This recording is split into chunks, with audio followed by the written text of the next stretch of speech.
that one of the left one, the light blue shirt, that was about 6 months before January 8th, 2014. And I think it's so interesting, Dr. Fung called a date. How many people here can name a date when they started following a low-carb or ketogenic diet? Whoa!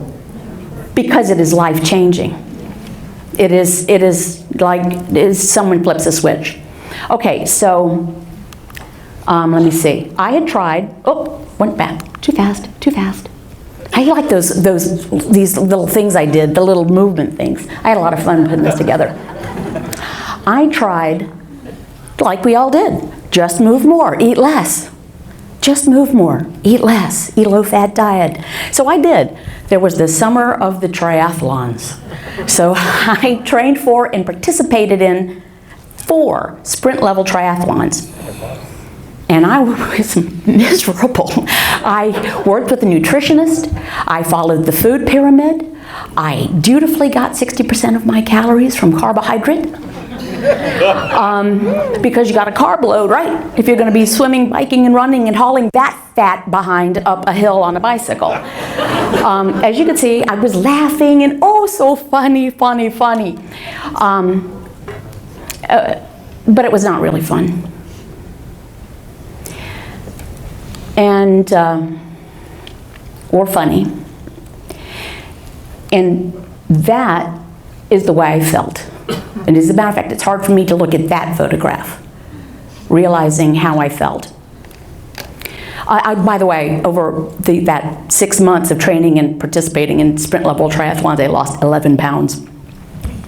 Everything hurt all the time, and I was hungry all the time.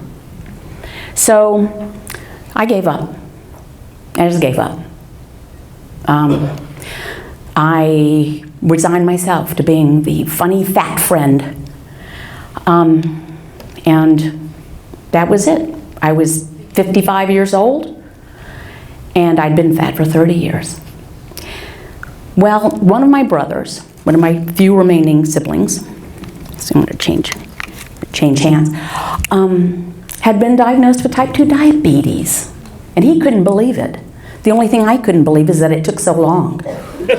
I was like, dude, have you not met our family? Have you not attended the funerals? So a little bit about me. Over the course of time, I've been diagnosed and treated for cancer 3 times. The first when I was pregnant with our 3rd child. And thinking on it, I knew I was next. All my numbers were borderline bad. I knew the next checkup was going to be the one. And in my mind, I thought, well, I can explain to my loved ones why I might die of cancer. Because apparently I pick it up like a tick.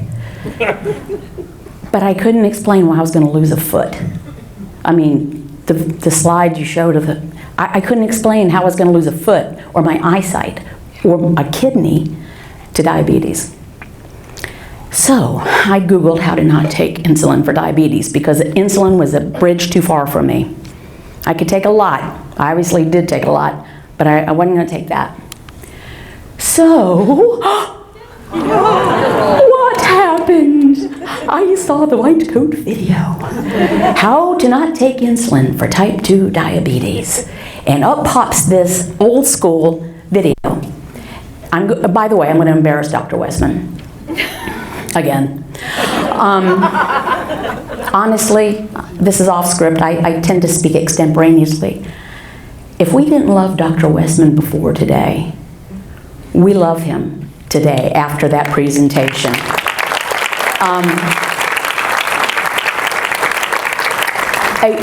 A medical person, but a person who is so touched by the victories and the strength of other people from halfway around the world, literally, just talks volumes. So anyway. And as I've often said, so if you haven't seen the white coat video, go watch it. And then if you want page 4, go to his website and get page 4. No, email. Do not email him.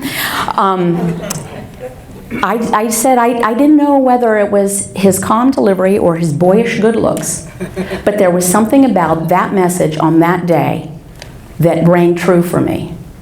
And the message is, keep your carbs 20 grams or fewer a day.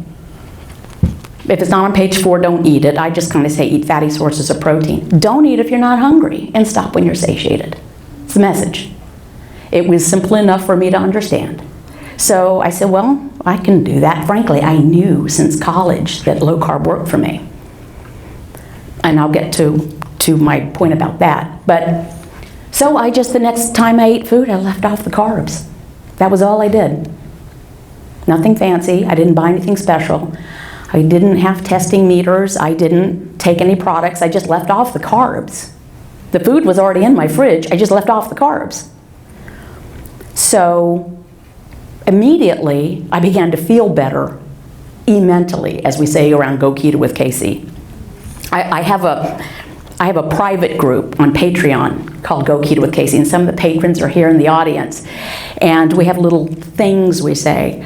But mentally, when you're emotionally and mentally just done, I started to feel better almost immediately. And my inflammation, word of the day, cleared up. Like really quickly, like within a week. And like my joints didn't hurt anymore. And my hunger disappeared almost immediately. And that was wonderful. And then, by the way, I lost weight.